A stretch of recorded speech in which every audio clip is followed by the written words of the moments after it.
Hi, I get the privilege of introducing Angela May. Although I've known her for 3 years, I have not memorized her entire professional background, so I have it on this sheet of paper. Angela May is currently a K-6 academic intervention teacher at Holland Central Schools. She provides professional development not only within our school district, but with the Erie Catt Teacher Center. For the past 10 years, she's taught various elementary courses and content in the state of New York, as well as in the state of North Carolina. Angela's organized numerous after-school STEAM-related groups. She's coordinated Odyssey of the Mind and also initiated the Tech Leader Club at our school, among other programs that inspire and enrich our students. Last year, the school board in Holland recognized her as an innovative educator. And today, Angela will be speaking on brain-based learning, which is derived from Dr. Marcia Tate. It's a great transition to what some of the other speakers will be discussing, because the brain-compatible strategies that she'll be discussing will be evidenced, I'm sure, through some of the other talks throughout the day. So without further ado, please welcome Angela May.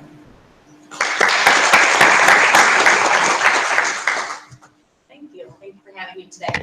I'm going to share some of the brain-based strategies that we would have the pleasure of having a staff development day on from Dr. Marcia Tate.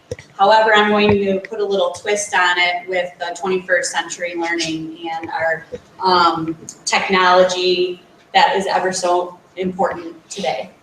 So in Holland, and I'm sure at many other districts, we get super excited about, we've got an iPad, or you might have another type of technology that is really exciting in your school district, and that was kind of pushed down from the administration for you to make sure that you're using in your classroom.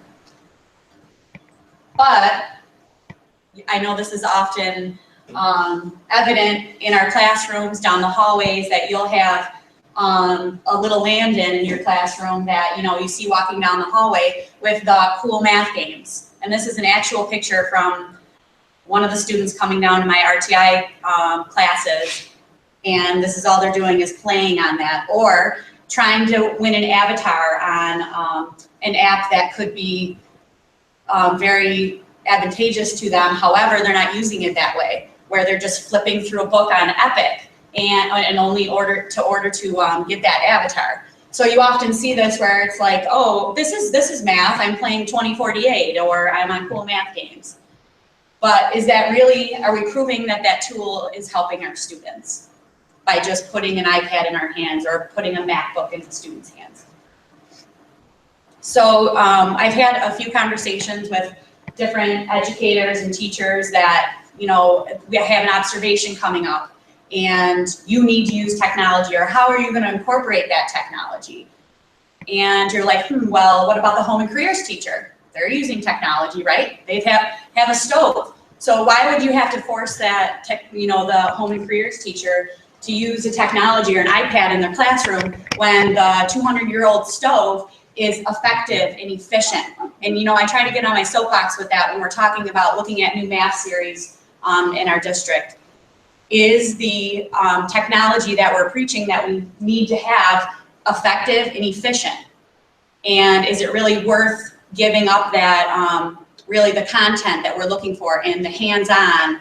So I'm here today to tell you about some of the brain-based resources that we can use in technology based off of Marcia Tate, that we could incorporate this technology and really make it meaningful.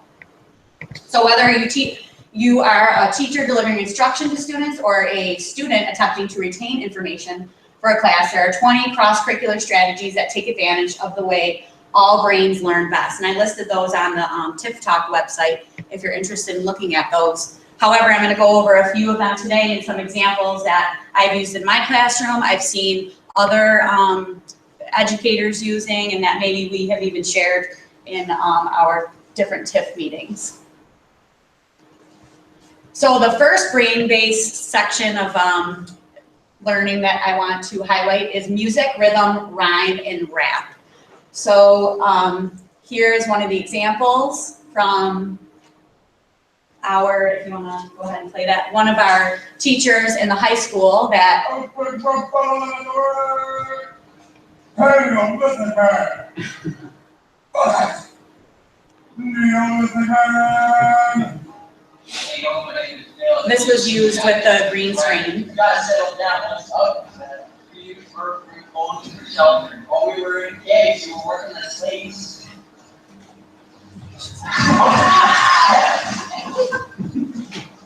What would nomad like are?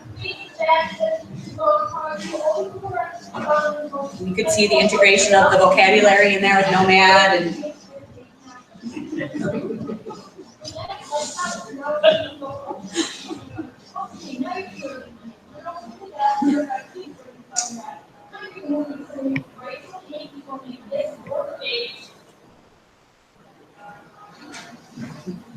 Family people gave her all. All you do is play and say, man, and we got better. Since you were good, so you get to the center. Part of the deal with air, the videos with air, and all of that. The life don't have very easier stuff. They don't have to take great laptops early and have to put up everybody. So fully fit, but they now take on the power that we need. That starts to people have to wrap up all of the documents all day, all the stuff, and all coming to the 5 minutes later, so the hours so research has shown that this type of learning is best for the students, and we've incorporated the technology, the green screen, into this. And these students will remember this content, I'm sure have done very well on their assessments, and they'll remember it forever. And so will you, I'm sure. This is a good one. Makes you laugh and engaged. Other things that you may want to use, vocabulary in your classroom. There's all different types of subjects that you can look in. I know we talked about that before at TIF. So this is another example of a brain-based strategy, role-playing. If you can see and you think about technology as more of not just an iPad or a screen, you can see some of the incorporation of the catapults there, the trebuchet, that sort of thing, role-playing, and you could also use some of those ebooks with it. Manipulatives, experiments, labs, and models. An excellent website, Discovery Education. If you don't have a login, maybe you could put in to get one of those logins on Discovery Education. There are many hands-on different labs that students could use, and they're very engaging.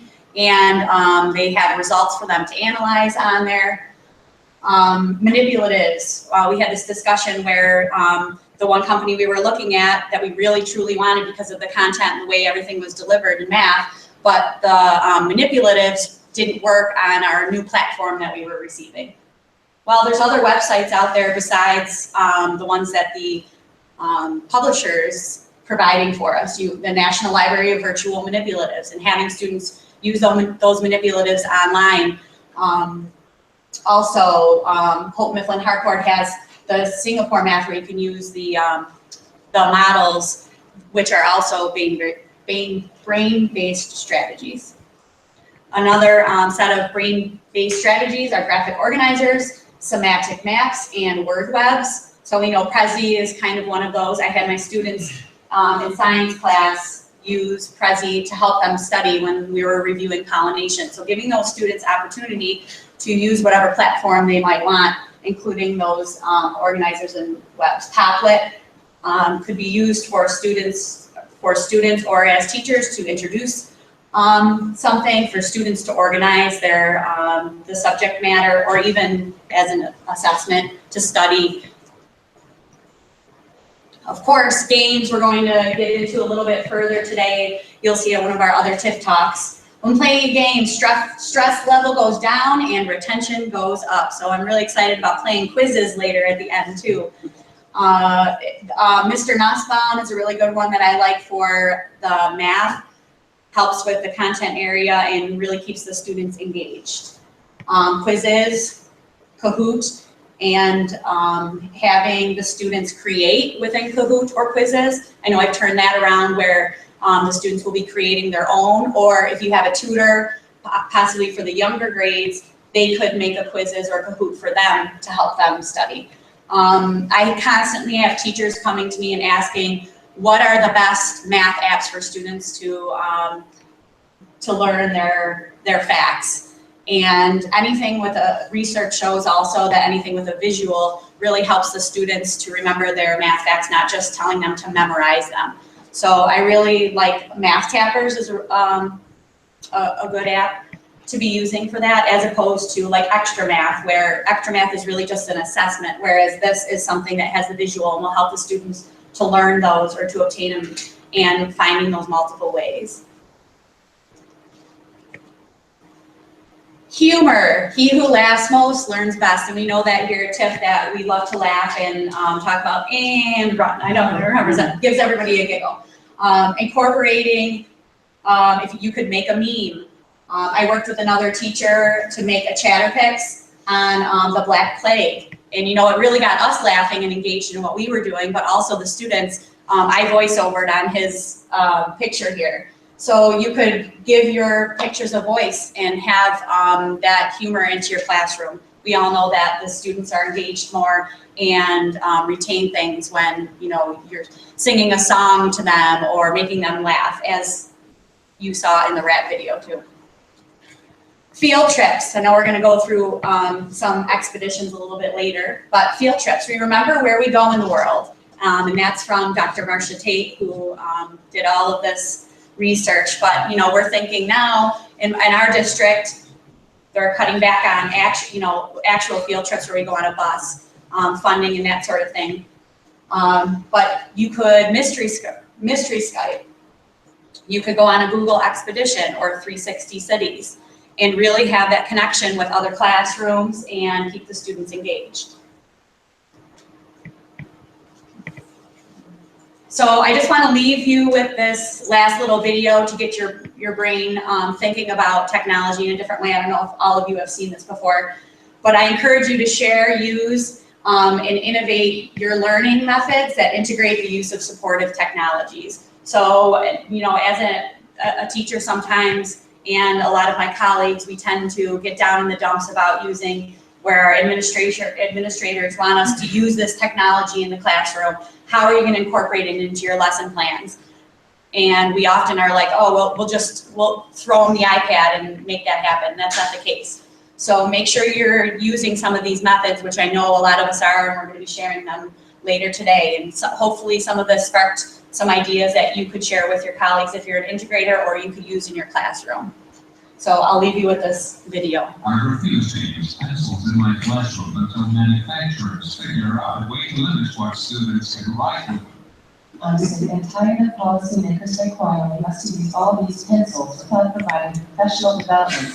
When do I have the time to learn how to use pencils? I don't trust kids with pencils. I end up doing sketchy things when I'm not looking. Your kids are always trying to find ways to stay under the radar with these pencils. If kids can write information down with pencils, so they won't be able to remember anything in their heads anymore. I get it. Pencils are toys. But when you ban a learning tool, you reinforce the idea that it's a privilege. Mark my words. Next thing, they'll have us giving tests where kids fill out bubbles on answer sheets with pencils. What's next? You know what I hate about pencils. You just can rely on them. They always break. And good luck finding a pencil technician. My students don't use pencils because they could write something mean about another student. In order to protect our children, we must ban pencils. Pencils are just plain scary and pointy. Pencils are way too dangerous for students to use without supervision.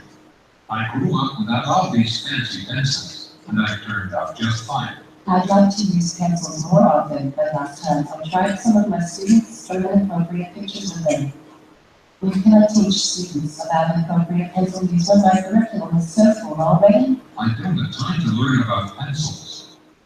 Besides, students use them at home all the time, so they are probably experts already. Can you believe I had a kid bring a pencil with a purple dinosaur eraser to school? We need to develop policies to ban this from happening again. Don't you get it? Use pencils in my classroom. Not all students have access to pencils. How are they supposed to complete their work if they can find a pencil to use? And what about pressure from pencil companies? Faber Becky must be giving pencils a chance. It can revolutionize my classroom. Well, it sure would be nice for them to cough up some free pencils in, right?